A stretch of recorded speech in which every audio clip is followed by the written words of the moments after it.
रात्री झोपण्याच्या आधी फक्त हा काढा प्या आणि तुमच्या पोटाची पूर्ण शरीरातली चरबी मेणासारखी वितळायला लागेल याची मी 100% गॅरंटी देते. प्यायला पण इतका छान लागतो, चवीला पण खूप जबरदस्त आहे आणि हा आपल्याला गरम गरमच प्यायचा. हा ज्या पद्धतीने करायचा आहे सगळं मी तुम्हाला स्टेप बाय स्टेप सांगणार आहे.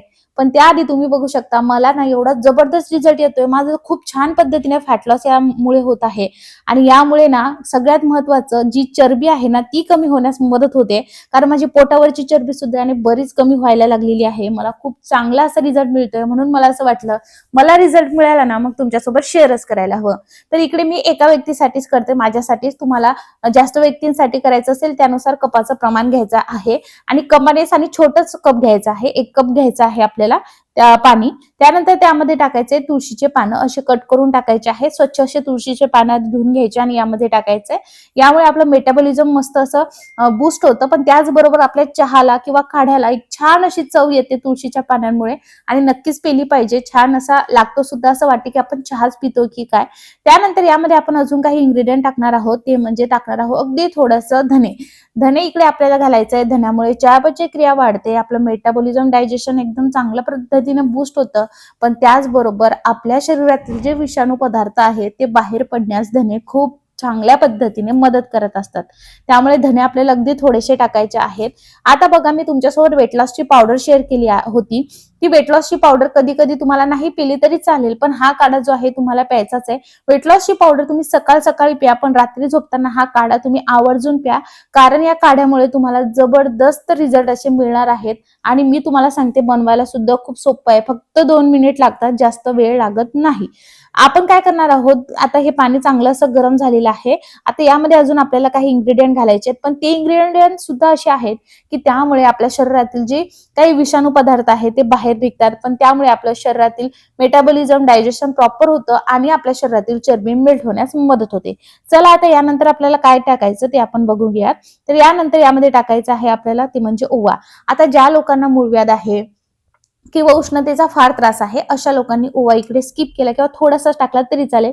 चिमूटभर जरी ओवा टाकला ना तरी चालेल, कारण ओवा एवढा जबरदस्त आहे. कारण ओव्यामुळे आपल्याला भूक सुद्धा लागत नाही. बऱ्याचदा आपण डाएटवर असलो, रात्री आपण खूप लाईट खातो आणि त्यामुळे आपल्याला भूक लागते. तर अशा वेळेस हा ड्रिंक तुम्ही जेवण झाल्यावरती 1 ते 1.5 तासांनी प्यायचं. खूप जबरदस्त लागतं. त्यानंतर आपल्याला ओवा टाकल्यानंतर जिरे टाकायचं आहे.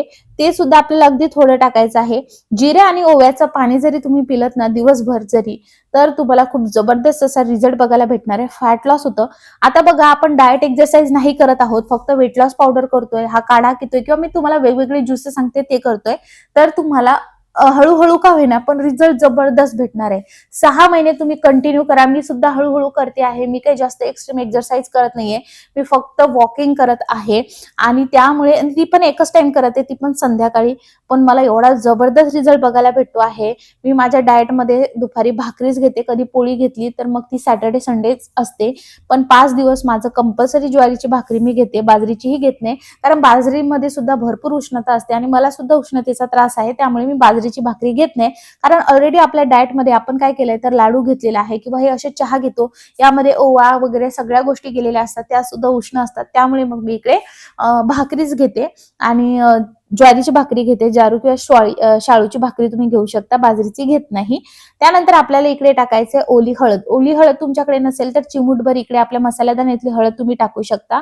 ओल्या हळदीमुळे आपल्या शरीरातील विषाणू पदार्थ तर बाहेर जातच जातात, पण आपल्या शरीरातील जी काही सूज आलेली आहे ती सूज कमी होण्यास खूप मदत होत असते. बऱ्याचदा असं असतं की आपलं शरीर असं फुगलेलं वाटतं, सूज वाटते, तर ते कमी होण्यास हे खूप जबरदस्त पद्धतीने फायदा करतं. तुम्ही जी वेट लॉस पावडर आपली घेतली आहे त्यामध्ये सुद्धा तुम्ही थोडीशी हळद पावडर टाकली ना तर खूप जबरदस्त रिझल्ट बघायला भेटेल.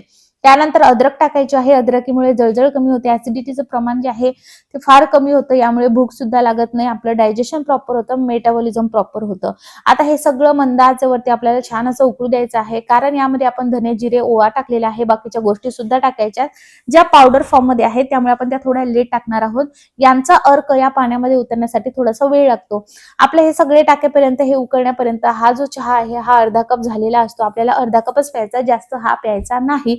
आता ज्या लोकांना किडनी स्टोन आहे, गॉल ब्लॅडरचा स्टोन आहे, अशांनी चिया सीड्स आणि सब्जा सीड्स सुद्धा त्यांच्या डाएटमध्ये घ्यायचा नाही आहे. ही गोष्टीची काळजी घ्यायची, कारण मला कमेंट आली होती म्हणून मला असं वाटलं की तुमच्यासोबत शेअर करावं.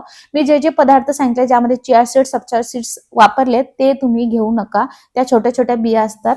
त्यानंतर आता हे चांगलं असं उकळायला लागलेलं आहे, तर आता यामध्ये आपण लवंग सुद्धा टाकू शकतो. आता बऱ्याच जणांच्या अशा कमेंट येतात की यामध्ये उष्णता वाढेल का? तुम्हाला जर असं वाटलं की उष्णता वाढत आहे, तर अशा वेळेस तुम्ही काय करायचंय, ओली हळद घ्यायची आहे, अद्रक घ्यायचे, तुळशीचे पानं घ्यायचे आणि चिमूटभर, फक्त चिमूटभर काळी मिरी नक्की त्यामध्ये टाकायची आहे आणि जिरे टाकायचे. बाकी तुम्ही स्किप केलं तरी चालेल किंवा जिऱ्याऐवजी तुम्ही सोप सुद्धा टाकू शकता. माझ्याकडची सोप संपली होती म्हणून मी आजच्या या काढ्यामध्ये सोप टाकत नाही आहे, पण तुम्हाला सोप सुद्धा टाकायची आहे. त्यानंतर माझ्याकडे काळी मिरीची पावडर होती म्हणून आता मी या स्टेजला टाकते. अगदी चिमूटभर टाकायची. काळी मिरी जर तुमच्याकडे पूर्ण असेल तर ती थोडीशी क्रश करून सुद्धा तुम्ही यामध्ये टाकू शकता. मी लवंग वगैरे घेतलेली नाही आहे, पण हा काढा तुम्हाला डेली प्यायचा, म्हणजे प्यायचाच आहे झोपण्याच्या आधी. आणि गरम गरम सिप करून ज्या पद्धतीने चहा आपण गरम पितो तसाच आपल्याला प्यायचा आहे. खूप जबरदस्त रिझल्ट भेटतो. आणि हिवाळ्यामध्ये ओली हळद सगळीकडे मिळते, त्यामुळे ओल्या हळदीचा चांगला असा वापर करून घ्यायचा आहे आपल्याला. आता बघा हे चांगलं असं उकळलेलं आहे, पण आता थोडंच बाकी आहे आणि मी हे टाकताना विसरले, त्यामुळे तुम्हाला सांगते. पण जेव्हा आपण धने जिरे ओवा टाकलाय तेव्हाच खरं तर आपल्याला हे टाकायचं आहे, ते म्हणजे दालचिनीचा तुकडा. दालचिनी आपण पिल्यामुळे किंवा त्याचं पाणी पिल्यामुळे रक्तातील साखर नियंत्रित राहते. आणि जेव्हाही आपण काही खातो, गोड वगैरे खातो, तेव्हा आपल्या रक्तातील साखर ही वाढत असते, ग्लुकोज इन्सुलिन स्पाइक होत असतं. त्यामुळे बऱ्याचदा काय करायचं आहे की जेव्हाही तुम्ही खात असता तर दालचिनीचं पाणी हे तुमच्या पूर्ण डाएटमध्ये, तुम्ही वेट लॉस वरती असोत वा नसोत, पण दालचिनीचं पाणी नेहमी प्यायला हवं. त्यामुळे आपल्या रक्तातील साखर नियंत्रित राहते. भले तुम्हाला शुगर असो अथवा नसो, तरी पण दालचिनीचं पाणी नेहमी प्यायचं. हे तुम्ही अगदी लक्षात घ्या. आता बघा हे चांगलं असं झालेलं आहे. आता आपण हा गॅस बंद करणार आहोत, कारण या पाण्यामध्ये आता सगळे जे आपण पदार्थ टाकले त्या सगळ्यांचा अर्क आलाय. आणि आता हा व्हिडिओ तुम्ही कोणत्या गावातून किंवा शहरातून बघत आहात हे मला कमेंटमध्ये नक्की सांगा, म्हणजे मला तुमचे आभार मानता येतील. आणि हा व्हिडिओ कुठपर्यंत पोहोचला मला ते सुद्धा कळेल. आपण बरोबर 1 कप पाणी घेतलेलं होतं. तुम्ही बघू शकता 1 कपाचा अर्धा कप झाला. यामध्ये हळद आपण टाकल्यामुळे याला असा पिवळसर कलर आलेला आहे.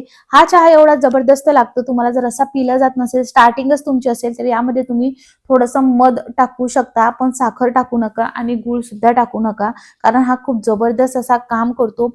सिप करून छान असा आनंद घेत हे प्यायचा आहे. आणि 10 मिनिटात मस्त असा हा पिणं सुद्धा होतो. आणि यानंतर तुम्हाला खरं सांगू, छान अशी झोप लागते आणि आपल्याला जी भूक लागलेली असते ना, तर ती क्रेव्हिंग होणं वगैरे त्या सगळ्या स्टॉप होतात आणि छान अशी शांत झोप लागते. मला खूप छान असा याचा रिझल्ट मिळतो आहे.